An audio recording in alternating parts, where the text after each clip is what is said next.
بسم اللہ الرحمن الرحیم۔ السلام علیکم ورحمۃ اللہ وبرکاتہ۔ کتابوں کے اوراق الٹنے سے کبھی بہت نصیحت والی باتیں مل جاتی ہیں۔ ایک واقعہ ملا مدینہ شریف کا۔ ایک آدمی مدینہ شریف میں رہتا تھا جس کا کھجوروں کا بہت بڑا کام تھا، بڑے بڑے ویئر ہاؤس اس کے تھے اور بھرے ہوئے تھے کھجوروں سے، بڑے پیمانے پہ کام کرتا تھا۔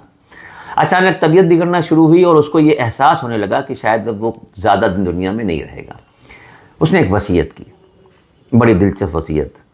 اس نے وصیت میں یہ لکھوایا کہ جب اس کا انتقال ہو جائے، جب وہ دنیا سے رخصت ہو جائے، تو رسول اللہ صلی اللہ علیہ وسلم کی خدمت میں یہ پیغام بھیجا جائے کہ وہ تشریف لائیں اور اپنی نظروں کے سامنے اپنی موجودگی میں اس ویئر ہاؤس میں جتنی بھی کھجور لگی ہے وہ مدینے کے غریب لوگوں میں بٹوا دیں، جتنی کھجور ہے۔ ظاہر سی بات ہے، بہت اچھی وصیت ہے یہ۔ کچھ ہی وقت گزرا اس وصیت کے بعد اور اس کا انتقال ہو گیا۔ رسول اللہ صلی اللہ علیہ وسلم کی خدمت میں یہ اطلاع بھیجی گئی تو آپ صلی اللہ علیہ وسلم کچھ صحابیوں کو لے کے تشریف لائے وہاں پہ اور اپنی نظروں کے سامنے کھڑے ہو کے کہا کہ بھئی اندر سے کھجور نکالتے جاؤ اور بانٹتے جاؤ۔ کافی دیر تک کھجور اندر سے نکلتی رہی، کئی لوگ نکالتے رہے، بھرا تھا پورا میرا اور وہ بڑھتی چلی گئی۔ کچھ دیر کے بعد عرض کیا کہ یا رسول اللہ، ایک ایک کھجور اندر سے نکال کے بانٹ دی گئی ہے۔ ہمارے نبی صلی اللہ علیہ وسلم خود اندر تشریف لے گئے تو دیکھا پورا ہال تو خالی ہو گیا تھا، لیکن اتفاق سے نظر پڑی کہ ایک کونے میں ایک آدھی کٹی ہوئی کھجور، جو یہ استعمال بھی نہیں ہو سکتی تھی، آدھی کٹی ہوئی کھجور پڑی ہوئی تھی۔ تو ہمارے نبی نے اس کو اٹھایا اور ایسے لوگوں کو دکھایا اور کہا کہ اس آدمی نے، جس کا یہ ویئر ہاؤس تھا، اگر اپنی زندگی میں اپنے ہاتھ سے صرف یہ ایک کھجور صدقہ کیا ہوتا تو اس کا جو اجر و ثواب اس کو ملتا، یہ سارے کھجور بٹوانے کا بھی اتنا ثواب نہیں۔ اپنے ہاتھ سے یہ چھوٹا سا ایک کھجور اگر صدقہ کیا ہوتا تو اس کا اجر جو اللہ کے یہاں تھا وہ اپنے مرنے کے بعد دوسرے لوگوں کو وصیت کر کے بٹوانا۔ مقصد کیا ہے؟ اس سے ہمیں پتہ کیا چلا؟ یہاں سے یہ بات پتہ چلی کہ اللہ رب العزت نے اگر آپ کو نوازا ہے اور بہت دیا ہے۔ دیکھیے، کچھ چیزیں زندگی کی ضروریات کی ایسی ہیں جو بیسک ہیں، جیسے بھوک امیر کو بھی لگتی ہے، غریب کو بھی لگتی ہے۔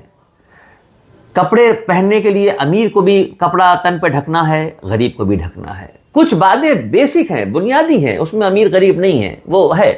لیکن کہیں نہ کہیں اگر آپ کے دل میں یہ خیال آ جائے کہ یہ جتنی بھی میں نے دولت جمع کی ہے، یہ جتنا بھی میرا امپائر کھڑا ہوا ہے، یہ میری محنت سے، میری مشقت سے بنا ہے، تو پھر آپ بھول میں ہیں۔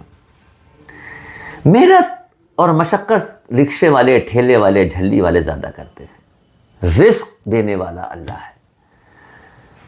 اللہ نے دولت تو قارون کو بھی دی تھی، فرعون کو بھی دی تھی، ان لوگوں کے پاس تو اتھا دولت تھی، لیکن کیا انجام ہوا ان کا؟ لہٰذا اس چیز کو ذہن میں رکھیے کہ اگر اللہ رب العزت نے آپ کو آپ کی ضرورت سے زیادہ دیا ہے، ضرورت سے زیادہ میں بھی دو کیٹیگری ہیں کہ ایک تو آپ کی ضرورت پوری ہو رہی ہے، اس کے بعد اس کے اوپر کچھ آرام دہ زندگی ہے، اچھی گاڑی ہے، بنگلہ ہے، مکان ہے، سماج میں عزت ہے۔ ایک یہ ہے کہ اتھا دولت آپ کے پاس ہے اور اس کے بعد آپ اس کو جمع کر کر کے رکھتے چلے جا رہے ہیں، تو آنکھ بند ہونے کے بعد جب جنازہ چلتا ہے تو کفن میں جیب نہیں ہوتی، کفن میں جیب نہیں ہوتی۔ لہٰذا صدقے کی اہمیت کو سمجھیے، اپنے ہاتھ سے دینا سیکھیے، اپنی ضروریات ضرور پوری کیجیے۔ اپنے بچوں، اکثر لوگ یہ جملہ کہہ دیتے ہیں کہ ارے یار، اگر ہم چلے گئے دنیا سے تو ہمارے بچوں کا کیا ہوگا، ابھی بہت چھوٹے ہیں۔ یہ ایمان کا نچلا درجہ ہے، بالکل ایمان کا نچلا درجہ ہے یہ۔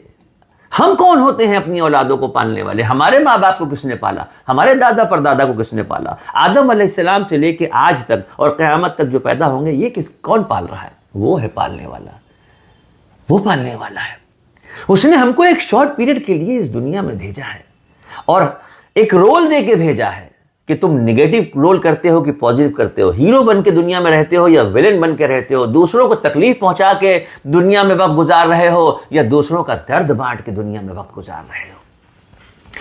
اللہ کے ساتھ اگر بندے کا عبادتوں کا نظام بن جائے اور اللہ کے بندوں کے ساتھ بندے کا حسن سلوک کا نظام بن جائے تو پھر دنیا، قبر اور آخرت تینوں منزل آسان ہو جاتی ہے۔ اس واقعے کو میں نے صرف اس لیے آپ کو سنایا کہ اپنی ضروریات سے الگ جو اوپر کی رقم ہے ڈھونڈ کے مستحقین کو دے دیجیے۔ اور اس وقت تو بھاؤ بڑا چل رہا ہے، اس وقت تو رمضان کا مہینہ ہے، کچھ الگ ہی بات ہے۔